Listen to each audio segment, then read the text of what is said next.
कभी कभी लगता है कि बहुत लंबे वीडियो होने से कोई फायदा नहीं है और लोग सुनना नहीं चाहते हैं।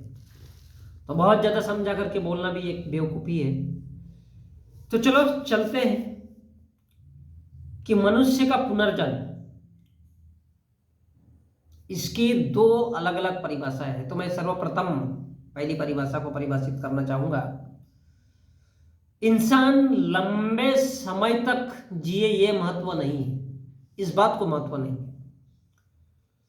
तो आज फिर से जिक्र करना चाहूंगा कि सनातनी हो या फिर ब्राह्मणी हो या फिर हिंदू हो, चीज तो एक ही हुई, नाम अलग अलग दिए। ये नाम अलग अलग क्यों दिए गए हैं कि अगर किसी ने कहा कि भैया ये हिंदू है, तो हिंदू अगर बदनाम हो गया तो फिर कहो कि सनातनी है। अब सनातनी नाम भी अगर फेल हो जाए तो फिर कहो कि ये ब्राह्मणी है।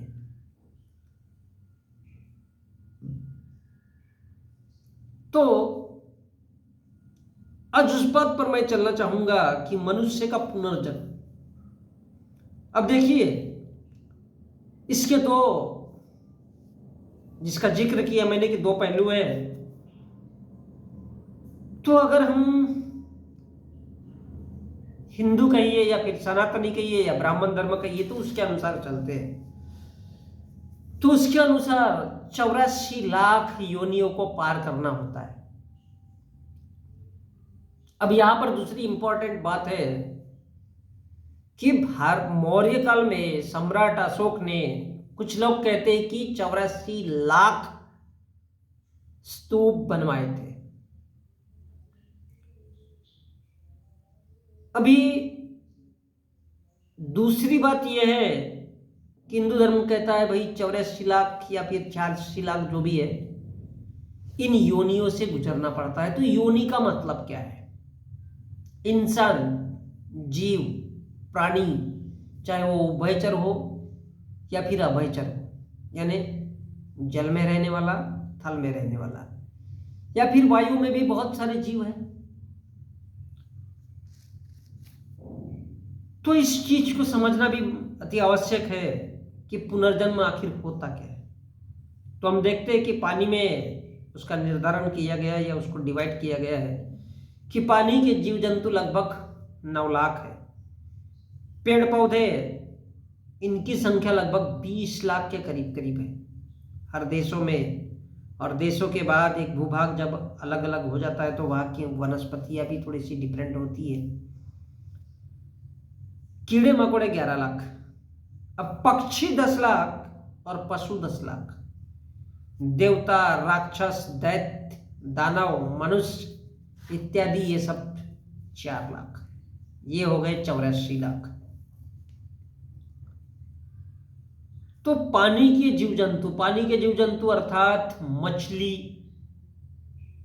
नीली व्हेल, अमीबा या और भी जो पानी में रहने वाले हैं, वो जीव हो गए इसमें 9 लाख।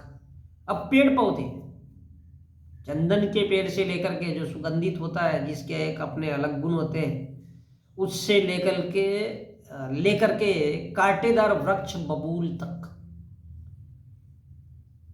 20 लाख। अगर आपका जन्म झींगा मछली के रूप में हो गया, मतलब मछली नहीं है ये, झींगा, तो वहां से लेकर के 9 लाख मादा के, यानी माँ बाप के जीवन से। अब मादा मतलब झींगा मछली मेल और झींगा मछली फीमेल जब फर्टिलाइजेशन करेंगे, उसके बाद आपका जन्म होगा, उसके गर्भ से आप पैदा होगे, फैलोगे, और वो लाइफ पूरी कंप्लीट करने के बाद फिर उसके बाद आप मछली बनोगे। और मछलियों में भी जो वैरायटी है, तो फिर नीली व्हेल बनोगे, नीली व्हेल के बाद और कोई है वो बनोगे। इस प्रकार से पानी के जीव जंतु में कभी अमीबा बनोगे। जितनी भी उम्र आपकी है वो वहां पर आप चलते रहोगे। दूसरी बात, पेड़ पौधों में अगर आप कसाई का पेड़ बन रहे हो, कभी आम का पेड़ बन रहे हो, कभी बरगद का पेड़ बन रहे हो, तो उसकी जितनी जितनी उस पेड़ की आयु होती है, वो सारी क्रॉस करके ऐसी 20 लाख प्रजातियों में आपको डिवाइड होने के बाद आप अगले जन्म में आओगे। फिर बनोगे, आपका अगला जन्म होगा कीड़े मकोड़े का, कीड़े मकोड़े में चींटी बनोगे। अब चींटी की लाइफ कितनी होती है ये तो बहुत से लोग जानते हैं। मकोड़े की लाइफ कितनी होती है वो भी बहुत से लोग जानते हैं।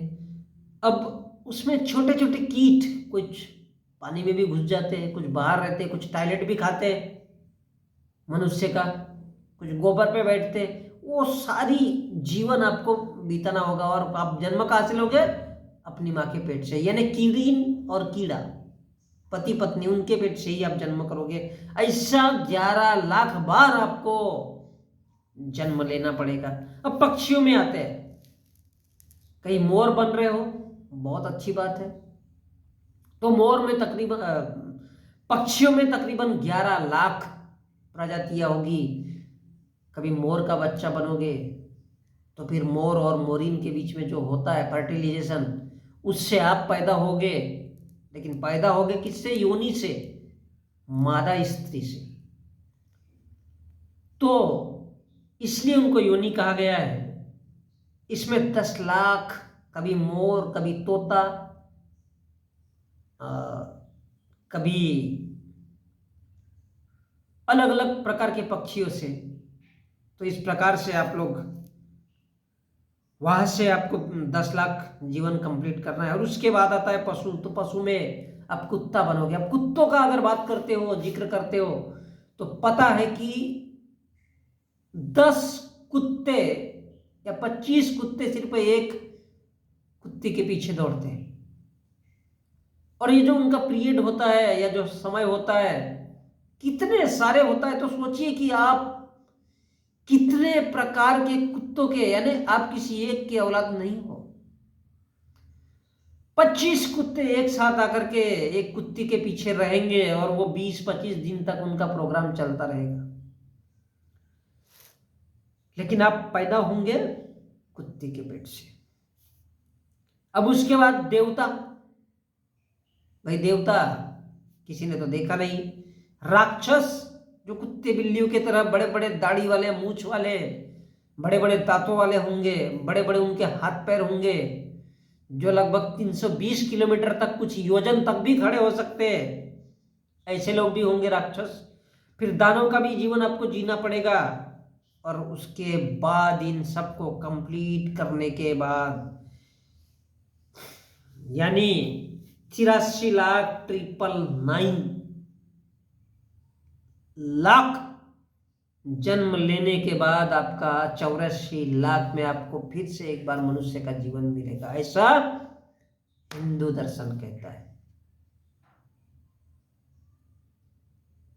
ऐसा भारत का हिंदू धर्म कहता है। इसलिए वो कहता है कि 84 लाख योनि से। अब दूसरी इसकी महत्वपूर्ण बात देखिए कि मौर्य काल था। तो मौर्य काल में कोई कहता है कि 84 लाख सम्राट अशोक ने स्तूप बनवाए थे। स्तूप अर्थात बौद्धकालीन मठ, जहां पर लोग बैठ उठ करके बातों का वार्तालाप कर सके, लोगों को समझा सके। कुछ लोग कहते हैं कि 8,40,000, कुछ लोग कहते हैं 84,000। अब सच्चाई किसी को पता नहीं। कुछ भी हो, लेकिन आंकड़ा लगभग वही है। आंकड़ा लगभग वही है।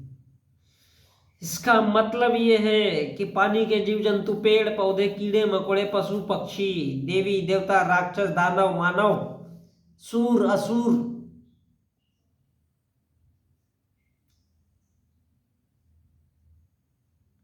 अब ये क्या है? ये इंसान के गुण है। ये क्या है? देवता, राक्षस, दैत्य, मानव, दानव, मनुष्य के गुण है। और ये कितने हैं? 4 लाख। तो 84 लाख जब आपकी जीवन की अलग अलग तरह से, उसके बाद ही आप मनुष्य जीवन में आओगे। तब तक क्या होगा? आपकी आत्मा भटकती रहेगी। अब आत्मा की परिभाषा क्या है, कभी इस पर भी जिक्र करेंगे। तब तक आपकी आत्मा भटकती रहेगी। और ये पूरे पूरे 84 लाख मादाओं के योनि से, यानी झींगा मछली से लेकर के, नीली व्हेल से लेकर के, ये जीव जंतु, पेड़ पौधे, तरह तरह के कीड़े मकोड़े पशु पक्षी इन सब से होने के बाद जब 84 लाख साल आपका कंप्लीट हो जाएगा, उसके बाद आपको फिर से मनुष्य जीवन मिलेगा। इसको पुनर्जन्म कहते हैं।